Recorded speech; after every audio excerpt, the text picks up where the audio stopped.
Graça e paz do Senhor Jesus a todos, bem-vindos ao Palavra de Deus Diária. Eu espero que você não esqueça de deixar um like, por favor. E se você tem gostado do canal, continue nos assistindo. Comece lá de Gênesis 1, se você está chegando agora. Esse capítulo tem tanta coisa acontecendo, é tão recheado de emoções, porque o Sansão, ele era terrível. Vamos dizer assim, ele aprontava muito contra os filisteus, ele judiava daqueles filisteus, ele estava sempre batendo neles, mas infelizmente, por causa do seu olhar para as mulheres erradas, ele vai acabar perdendo essa força que o Senhor deu a ele. Mas isso não diminui em nada a tudo que ele fez pela obra do Senhor. O propósito de Deus foi cumprido na vida dele.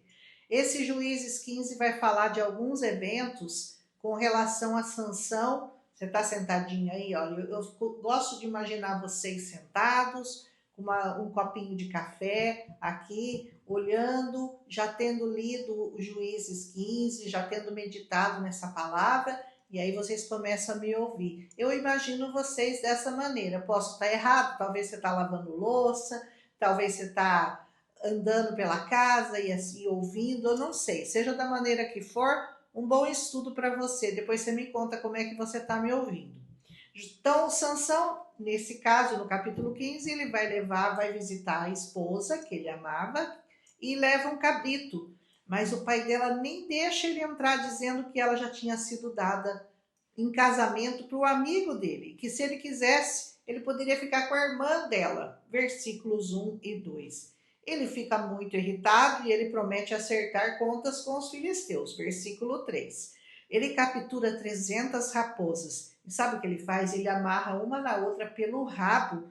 E aí ele prende uma tocha em cada uma das caudas e solta-as no meio das plantações, o que faz queimar tudo que havia. Imagina elas virando em volta, com o rabo pegando fogo e ali queimando tudo. E elas devem ter ficado virando e conseguiu queimar toda a plantação. Versículo 4 e 5.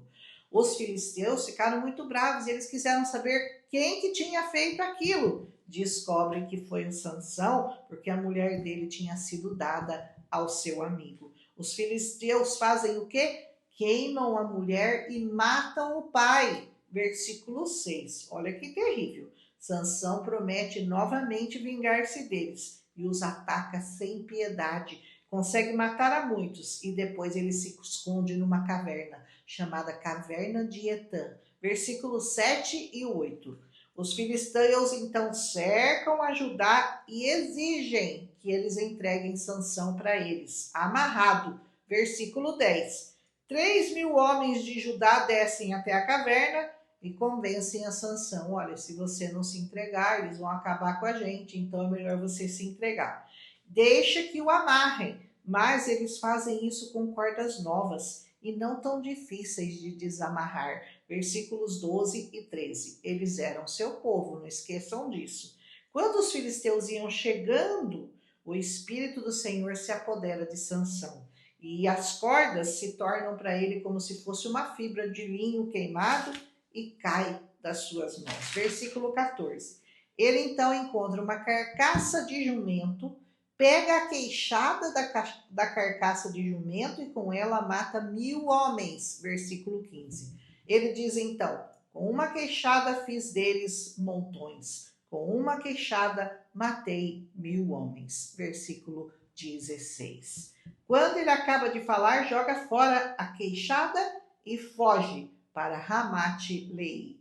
Lá ele sente sede e ele clama ao Senhor. Faz o que o Senhor faz o quê? Abre a rocha e lhe dá água de beber. Do mesmo modo que ele fizera com Moisés, lembra que manou água da rocha? Com Sansão também isso aconteceu, tirando água da rocha. Sansão recupera suas forças e aquela fonte ficou conhecida como En-Acoré e ainda está lá até hoje, em Leí, versículo 19.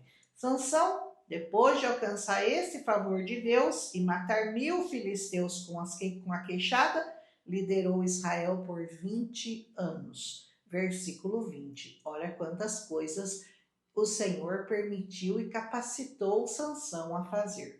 Quando Deus quiser usar alguém, para cumprir seus propósitos, ele vai te dar a ferramenta, ele vai te dar o necessário, ele vai suprir aquilo que você necessita para poder guerrear contra os seus inimigos. Lembrem-se que os nossos inimigos hoje são inimigos espirituais. Nós não lutamos contra a carne e o sangue, lutamos como as hostes da maldade, contra legiões, contra potestades. É contra isso a nossa luta. Mas o Senhor não nos deixa incapacitados. Ele nos dá a couraça, ele nos dá o capacete, ele nos capacita por meio de oração, por meio de jejum, por meio de leitura dessa palavra, ele nos capacita a irmos contra essas legiões, contra essas potestades que tentam aprisionar os homens, mas que no nome de Jesus nós temos o direito de destroná-las, porque elas já foram destronadas pelo Senhor. Nós só temos que tomar posse das armas que o Senhor nos dá.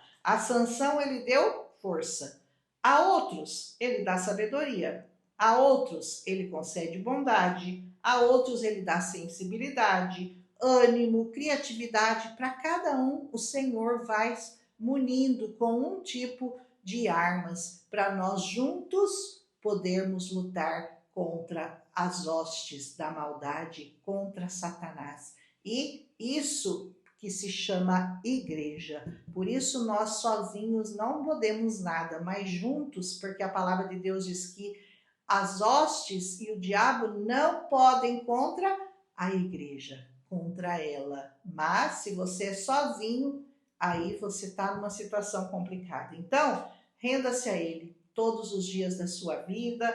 Ele vai te aperfeiçoar de muitas maneiras, ele vai te capacitar de uma forma ou de outra, para que você possa vencer suas batalhas e você possa dar muitos frutos para ela, sempre protegido, sempre debaixo da sua comunidade, daqueles que o Senhor preparou para andarem ao seu lado. Aleluia! Um abraço em Cristo Jesus. Amanhã a gente volta com Juízes 16. As histórias de Sansão são muito bonitas. Amanhã a gente volta com mais uma. Sansão vai conhecer a Dalila, a famosa. Um abraço em Cristo Jesus e até amanhã, se o Senhor nos permitir. Aleluia!